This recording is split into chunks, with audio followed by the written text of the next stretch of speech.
Good evening and welcome to the Select Board Roundtable. I am Teresa Flynn, the current Vice Chair of the Select Board, and we'll each introduce ourselves. Michelle Conlin. Hi, I'm Beth Cassavant. Carlos Garcia. And maybe you can tell, we told you all recently that we were trying to take our roundtable on the road, and tonight we decided to be at the pickleball courts near the Coolidge Elementary School. And we actually invited some people to show some activity here, but when we showed up, it's pretty packed. So let's talk a little bit about why we're here and why we're talking about it. So by way of background, the Parks and Cemetery Commission voted in 2019 to convert the tennis courts that were here to be both tennis and pickleball. And pickleball really exploded. So ultimately in 2020, they voted to turn it into just pickleball courts. And in 2023, earlier this year, they were repainted and relined. So they're used exclusively for pickleball. There are 4 courts here that have been available to the public since May. So do you guys play pickleball? I have never played. Anyone? I have never played. I have never played. I've never played pickleball. So luckily for you guys, I'm gifting you a pickleball set, each one of you.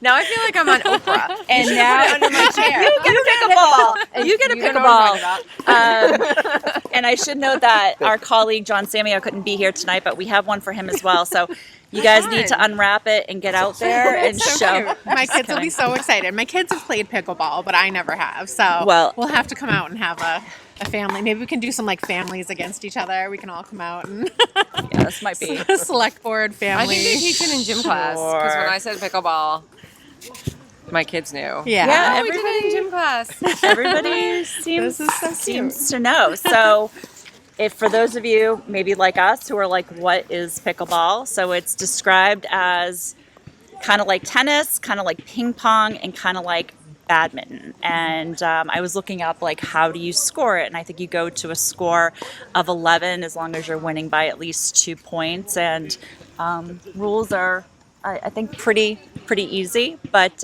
we're excited to see that there's a lot of activity here, and we wanted to make sure that other residents were aware of what's available here. We know that these courts are currently open from dawn to dusk, and the reason for that is because there aren't lights here, so technically it's open till 10 p.m. But good news is that we know through some of our ARPA funding that we are installing lighting here. And another thing, when we showed up, there was not a lot of parking left, and also part of our ARPA appropriations is to expand the parking here. That's what's happening over there. That's what's happening over there. Some Yep. construction underway right next to us. And also, we're putting in some new courts and parking at Lake Street. So that is more to come. So I think it's great. I think when we started looking at how we were going to use ARPA funds, several of you mentioned pickleball, and I'm like, pickleball? And so I guess I was in the dark as to how popular it really is, but we're excited to see it. So These are a good location too, because I don't know if you've watched the news or heard on the news that there are certain communities where there's people who are like losing their mind because the pickleball courts are so close to their homes, and listening to this all day long, they're saying is like disruptive to their mental health and their ability to concentrate if they're working from home. Like there's actual there's actual lawsuits. Wow. Yeah, it is. You do hear it, but this is. is a nice spot. There's not a lot of houses really like adjacent to the spot here, and I think Lake Street will be okay too, but we should probably check that. yeah, yeah. There's there. I don't think there are any homes really close to the park that would be impacted by it. So. Yeah, and there's a lot of other activity happening here. There's a basketball court over here, and there are people walking dogs. The walking path around Jordan Pond is just around the corner, so you can come back and park behind the school here and walk to the walking path around Jordan Pond. And our Cub Scout pack fishes down there, so we have an annual fishing derby at Jordan Pond too. So it's a cute little spot. I didn't know it was here for many years, but we've come back here quite a few times in the last few years, so it's nice. yeah. So I think that, we checked in with our recreation director just to find out if there was anything important that we should communicate while we're here. And it's interesting, there's a waiting line right now to play. So in general, there's a 90-minute play time if there are people waiting to use the court. And I think what's exciting too is that they did a clinic in July that sold out pretty quickly, and they're going to be offering beginner lessons through the fall recreation programming in September. So classes will be on Tuesday or Sunday mornings for a 6-week session for $60. So for more information, check out the Parks and Rec website or the town website, and you can sign up and learn how to play. Maybe that's what we should do. I'm really noticing though just the mix of ages that are here. Like I see like students, like really young people on the courts, and then older people and people in the middle, and it's just pickleball's for everyone. Yeah. It is. It's interesting too, because as I was doing research, there's a lot of pickleball injuries and a lot of medical spend on it. Yeah, I mean it is Like great what? for all generations, beginners, young people, seniors. But yeah, there's a lot of sprains and pulled muscles, and yeah. So they're saying to treat it as you would any other physical activity, and just be careful. So I think there's a couple of things that we wanted to touch upon today. So we'll kind of go all over the place, but Michelle, I thought maybe it would be good for you just to give an update on the police station. Sure. Because I know that you're our designated rep for the police station, and there's some exciting things coming up. Yeah, so I'm on the police station building committee. I filled the seat that was left when Mo DiPaolo retired from the select board. So it's just been a few months, and we only have a few meetings left after this. So right now, the construction in the building is essentially complete. There's some punch list items that happens with any new construction project that are being finalized by all of the trades. And there are a few change orders that, once you move into a building and you start kind of living and working in it, you realize that, there are things that didn't quite work the way they were intended, or things that are needed that weren't initially included. So there's some final change orders coming through. The old station is completely gone now, and the parking lot is mostly paved at this point, and it's starting to look really incredible. It was hard to sort of visualize what the municipal campus was going to look like with the new station and the old station sitting right in front of it. But now that it's gone and the pavement is laid out, it's starting to look really beautiful. So there is going to be a grove where there are trees in between Maple Ave and the parking area in front of the police station. So there's a path that's going through the grove that I saw is graded out now, and it's really nice to see how it'll be laid out. And there'll be picnic tables going in there. There's a lot of planting scheduled to happen, and I'm not sure if they'll be able to get it planted before the winter season. So a lot of things might happen in the spring, but there's hundreds, maybe thousands of native pollinator-friendly plants that are going in on campus. There are stormwater filtration drains, stormwater drains going in that will have plants that are designed to help with stormwater absorption. And it's gonna be a really nice project. So it's exciting. We have a few, I think there's 2 more meetings scheduled after this one, and it's exciting to see it all come together and to be able to walk from the news station over to town hall now that the construction barriers are down. So there's a dedication Yes. ceremony that's coming Yes. up in a couple weeks. We do. Oh my Or gosh. is it further in September? September 12th. No, it's September September. 12th. Thank you. It's September. The date just. Yeah. And so that's open to the public, It's right? open to the public, Yep. so that'll be really nice. And I believe they'll have opportunities to check out some of the public spaces within On a different day, though. On a different day, September So- 21st. Yes, Right. exactly. Thank you. So, so it'll be really nice, sort of an opportunity to check out the building that, has been years in the making. And I think it's been talked about since the day I moved to Shrewsbury almost 20 years ago. So it's nice to see these things finally happen. So Great. It's very exciting. Great updates. Yeah. Thank you. Yeah, it does look really different with the paving. And Yeah. it's very nice. Yeah, so, and it'll alleviate a lot of the parking stress that we had there. So there's a electric vehicle chargers. There's all sorts of little islands where plants will be and trees and things like that. So it's looking really great. So I'm excited about it. Good. And people can check it out when they go to the food trucks on Thursdays. Yeah, It's I all was right at there. food trucks with my family earlier this evening. So All right, well, there you they go. were very excited. Good. So we voted at one of our recent meetings on our fiscal year 24 goals and priorities. So we picked sort of 5 key areas to focus in on: land use, select board policies, budget and fiscal, social safety net development, and economic development. And we have posted that document for our little bit more information on these strategic priority areas on the town website under the select board if anyone wants to look for additional information. But Beth and Carlos are helping with updating the policies, and it's actually something that we voted on at our last meeting to update policy number 1. So I know you have a lot to work through this year, but look forward to that. But all of our goals and priorities are aligned to the strategic plan, and one big part of our strategic plan is communication with residents to help them to be more informed. And I think we made a really big leap with that. We sure You wanna did. tell us about the Sure. So people should be checking their mailboxes because the very first paper newsletter has come out, and I just got mine in the mail today.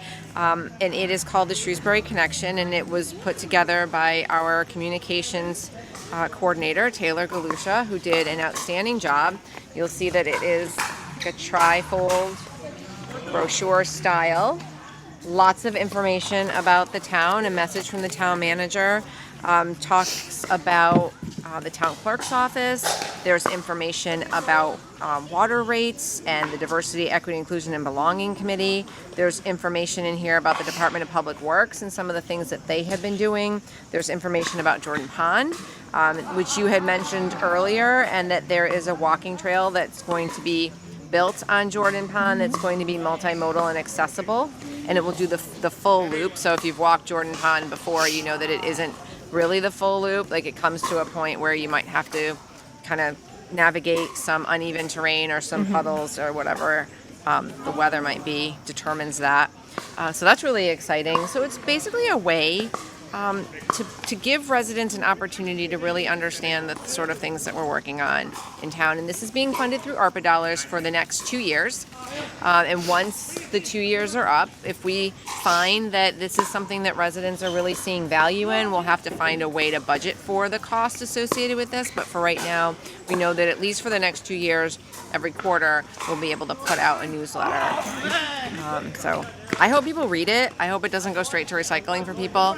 There's a lot of helpful information on the back, QR codes, ways to stay connected to the town and get like monthly updates, or listen to the Town Manager Download, which is a podcast about local government. It also talks about, our board and how to keep up to date with the things that we're doing, because some people might have noticed, but after our meetings the next day, there is a From the Desk of the Select Board, which is a quick 35-second video that highlights what we did at our meeting the previous evening. So we really are looking for ways to get information into the hands of residents in different ways, so that it's not always just, go to our website. Yeah. And this is fantastic because this will reach every household in the community. So, reaching people that typically aren't dialed in with technology and sort of the more, Facebook and email updates that are available. But there is information on the back for signing up for alerts. Sometimes there's emergency alerts, things that impact our water, different emergency, there's heat advisories, and sometimes there's cooling centers and things like that. And signing up for those alerts on that are linked on the back of the newsletter are really good ways to stay connected for in-the-moment issues. There'll be hard copies at the town hall and the library and the senior center as well. Yeah. Like you said, people should get them in their mail, everybody. Just the same way you get the library newsletter or you get the school journal. This is just one more opportunity to find out what's going on in town. Yeah, and it'll be posted. Taylor will post it to the town website next week as well, but we wanted to really expand the different ways that we are communicating. And while there's a lot online, I think that people were like, you know what, I'm kind of done with all the electronic notifications. So I think the hard copy will be helpful, and we want your feedback. There is information, as Beth said on the back, about how to give us feedback or what you might want to see in future editions. We do want it to be a balance of what is current, because what we've heard a lot from residents is that I didn't know that was going on. So this is really meant to say, okay, here is what recent events are, but it's also a way to introduce, as you said, the town clerk and DPW. What are our town departments, our department heads? What do they do? How do you contact them, etc.? So let us know what you think. We've been having some internal discussion about the use of exclamation points. There's a lot. It's very exciting. But maybe you have opinions on that too. We have. We've determined it is a generational thing, and I think we are now of the generation where people roll their eyes at us. Yes. Yep. Yes, apparently. It's gotten to that point. I think I'm considered an elder millennial. Oh. And so I'm sort of an in-between generational thing. So I didn't notice it until it was pointed out to me. Well, Beth and I, being women of a certain age, we noticed. Yeah. Like, maybe it's me. Apparently it is.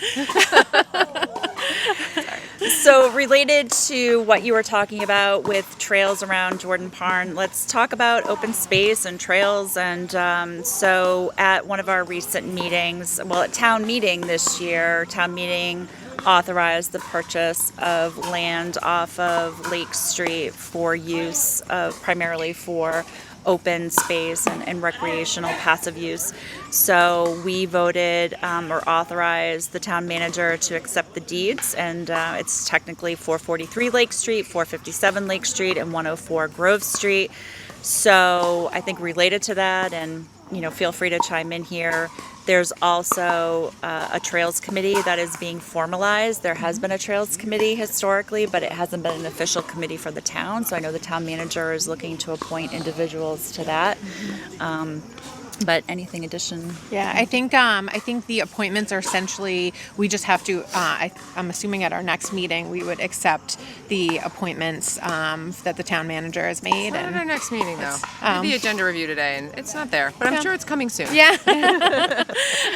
So very soon we will have an official trails committee within the community, and it's exciting. In partnership with the community preservation committee, there's a lot of opportunity that we have within the community now that really never existed because we didn't have the financial resources to allocate to things like this. And between ARPA funding and the community preservation committee, it's sort of the world is our oyster now, and there's a lot of for these types of recreational things, there's a lot of opportunity that just didn't exist before. So it's an exciting time for the community. There was so much, we heard, I think, over the pandemic and life post-COVID, as that people want to get outside and they want to have opportunities to connect with neighbors in the community, and it's nice to be able to do this now. So. For sure. Yeah, it's a good time. Yeah, I was chatting with the town manager today about the properties on Lake and Grove, and he did note that they are being looked at by a surveyor so that we can finalize the conservation restriction on the properties with the Greater Worcester Land Trust. So that's the other piece, that was talked about at town meeting. Well, how do we know that if this land is purchased that it's always going to be open space and recreation? And this is how we know, because of that partnership with the Greater Worcester Land Trust, that the deed will say that's what this land is in perpetuity. That's great. So another topic that we've talked about, the climate action and resiliency plan community outreach. So there is an active survey right now, again, aligned with our strategic plan for sustainability in Shrewsbury. This is focused on sustainability within our, municipal government. So I know that the survey is related to feedback on our draft climate action plan. So the survey is open, and there's also a schedule for community involvement. So there's 2 virtual opportunities that will take place by Google Meets on Tuesday, August. One's over. Sorry, that was yesterday. The only one is September 8th now at 9 a.m. Friday, September 8th at 9 a.m. is the next virtual meeting. And then there are in-person opportunities on Monday, September 11th and Tuesday, September 19th. So again, more information on that on our website. And in the newsletter. Oh, in the newsletter. There you go. The September 11th is at 10 a.m. in the library. And then the September 19th is at 7 p.m. at the Senior Center. So again, trying to find different locations, different times of day, virtual, in person, just to try to meet the broad needs and scheduling requirements or restrictions of community members. So we want the input and the feedback. The survey is fairly brief, but really important. And Right, I there's really, the online survey. yep. Yeah. We're going to talk about the farmers market and the food trucks too. Sure, go for it. Okay. So there's also going to be those informal opportunities at the farmers market, September 6th and the 13th, and then at food trucks this month, the 24th and the 31st. And there'll be a Town of Shrewsbury booth at Spirit of Shrewsbury on September 23rd. So if you don't want to spend the whole hour of going through this and providing feedback, and you just want to be able to do it quickly, there's some opportunities for that too. Good point. Great. And all the feedback that people give us just better informs our work. So definitely encourage people to take the time to fill out the survey or come to one of the opportunities to provide feedback in person. It just makes the whole process a lot better. Yeah, and we really do look at the responses that we get and take into account when we're making decisions. Right. It's not just something that gets put on a shelf, and it's something that is taken into consideration in all decisions. So Yeah, and we struggle with getting enough feedback to make it really credible. I mean, it's the information we have to inform our decision making, and we rely on it, and then we sort of get criticized that, well, not enough people participated. So again, it's a small way of really having your voice and your opinions be heard. So I think we'll continue to promote it, but please spread the word. But at a minimum, please Yeah, we can't take count it. Facebook comments. We have to actually have it in this actual format for Yep. it to count. Yeah. So Yeah. So another exciting thing, as you mentioned, coming up, the Spirit of Shrewsbury is on Saturday, September 23rd at Oak Middle School. And as Beth said, the select board will be present in addition to participating in the parade. We'll be available at a booth, and I think we're basically squatting at Hannah Kane's we booth. are. So Hannah Kane has Parents Weekend, or Family Weekend, I guess it's now called, again, dating myself. And so she said we could have her booth because she doesn't want to lose her really good corner, and she's a major sponsor, so she gets the booth. So we will be right under the tree on the oak lawn waiting to talk to people pretty much the whole day. yeah. So we'll brainstorm. We're still brainstorming on what we might have there. We'll have information. We'll have the newsletters. But we talked about, like, do we have people throw pies at us No. or dunking contests? Please or- don't. Let's not do that. I will be out of state that day, which is so why it's you think the pie throwing is such a great idea. easy for me to throw some ideas out there. Come by, say hello, and just talk to us. That's all. Maybe sign up for, we can have, I know there's going to be actually live sign-ups at the town's booth for people who are like, how do I opt in to some of the things that you've mentioned about DPW or select board information. They're going to have the computers up and running for people to do that in real time. That's great. So I think that the Spirit of Shrewsbury Committee is also looking for, small business owners or others in the community that either want to participate in the parade or to have a booth at the expo. So the website is spiritofshrewsbury.org, and they are asking for you to do that ASAP.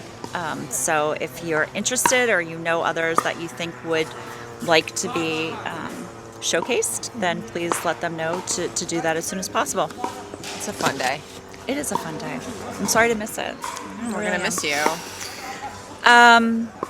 So anything else, I had one thing to mention about there is an active RFP, and as a municipal government, like we have procurement rules. There's a lot of RFPs that go on. This is for our solid waste and recycling contract. So this is our trash pickup, our recycling pickup, and we know that that's something that residents are very mindful for. And so just an FYI that there is an open RFP, and that opened in July, and proposals are due August 23rd, which I think is next week. And so we do expect DPW to work through that process and make their recommendations probably this fall. It would be for a 5-year contract that would start July 1st of 2024. So again, it's more of an FYI. Follow, DPW process if you're interested in the process. But I think this is just our way of, again, making sure there aren't residents that say, like, I had no idea this was going on. Kind of an FYI, and I think more information to come as details are available. It's specifically solid waste, not yard waste, because yard waste is going well. Yeah, that's going really well. Is it Gosha Stolarska in the DPW has done a great job with monitoring, coming up with the new solid waste process and monitoring Yard waste. I'm sorry, yard waste Yeah. process, and monitoring all of the performance on it, and it's gone really well. I know with the solid waste RFP, there are some changes in the process, so we'll have single stream recycling, which is great. So we won't have to separate cardboard and plastics and glass anymore. So that'll be Weekly, nice. it would just all go together. Yes, every and week. out the door. Yeah, that'll be nice. Yeah, I mean, that's what the RFP requested. I guess it's still TBD, but that is the intent. And there has been a lot of research. We're one of the last communities that has the dual stream, which I thought was interesting. So I think that I think residents will be excited about that. It's a lot more convenient, I think. All right. Anything else before we wrap up? We're out of time. Well, I think just one last thing to share. Michelle and Beth and I were at the senior centers earlier today with the Girl Scouts. They did their ribbon cutting for the Puzzle Hub. Yes. So folks in the community are welcome to go there, take a puzzle, leave a puzzle. I think it's a great resource. It's right next to the community fridge. So actually, Beth, something that you said during that event I thought was very moving was that, folks, especially during the pandemic, there's a great need for people to be fed and make sure that food insecurity is something that we tackle, but also people need to have entertainment and need to occupy their time, and I think that puzzles it's a great way to do that. I thought it was a great event and really commend the Girl Scouts for that project. Yeah. Thanks for bringing that up. Yeah, it was fabulous. There were 3 middle school Girl Scouts that earned their silver award through this project. So it was over a year-long process, and they learned a lot of skills along the way. So it was fantastic, and it's a cute little cabinet on a stand that it's really nice. We're just out in the back corner of the senior center in the parking lot area. So yeah, definitely stop by. There's a lot of great puzzles in there already. So Good to know. it's nice. Yeah. All right. Well, thanks for being here. And as we said before, let us know where you want us to go next. And until then, thanks for your time.